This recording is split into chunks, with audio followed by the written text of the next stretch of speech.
Alan Stratton from As Wood Turns. In a recent Cascade Woodturners meeting, Eli Avisera gave a demonstration where he made a small top which became the lid to a small box. He made it look incredibly easy, so I've got to try it. I'm sure it won't be as easy for me as it was for him. Here I have a piece of very hard maple, 2 by 2 by 4 inches. Let's go. To start with, I always now use the lathe guard at least while I'm roughing out. I had a block of a bowl conked me on the head a couple of weeks ago, and I really don't want to repeat that experience. To begin with, turning the tenon for the 4-jaw chuck, I had to be very careful with that because the capacity of my chuck was just a little bit on the tight side as far as fitting this in.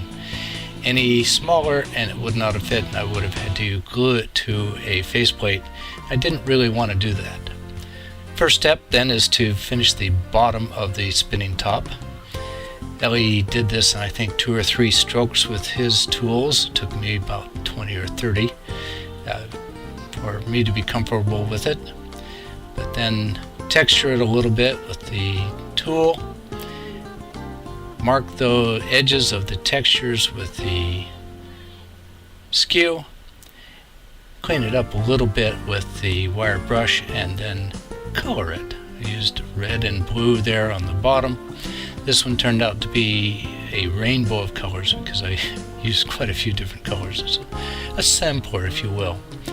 Then to finish the other side of the spinning top, just waste away a lot of the wood around the top and the spindle.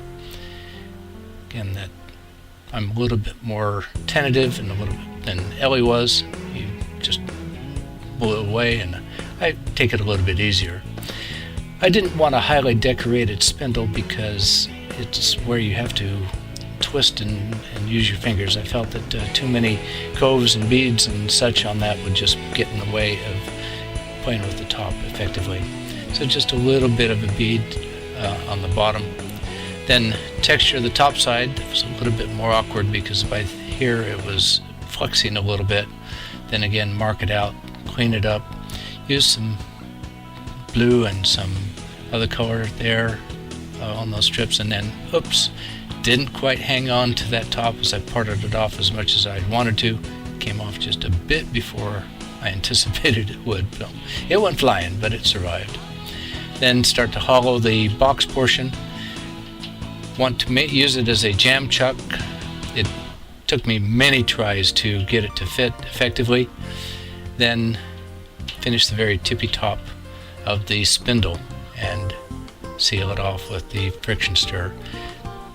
The friction fit was a little bit tighter than what I wanted. Almost broke the top getting it off. That's why Eli recommended that you don't make it a friction fit for the final. Of course, friction fit's better for this. Then use a scrap block of wood to burn the edge. Make a couple of marks, burn them with a wire. Use the texturing tool a little bit and then mark it off with the skew. And then burn those grooves just a little bit, just to make them pop just a little bit.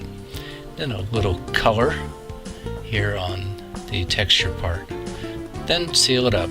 Since the colors bled on the top a little bit, I tried to be very careful not to move from a color zone to a non-color zone. But even then, the color spread just a little bit more than I wanted to down into the texture. Then flip it around, finish the bottom. Wanted to add a little detail and a little cup on the bottom for it to potentially spin the top on. Clean it up a little bit with the skew, apply a little texture, and apply a little color here also. The red came out a little bit more. I want to tool it off a little bit more and then add a little bit more color. Because of the other bleeding, I decided to finish the very bottom with just a block of beeswax that I had on hand. So there it is, but let's try it out.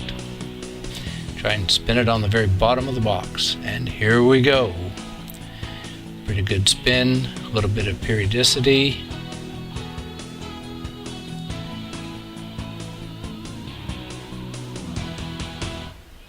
Nice spin. And let's try it again.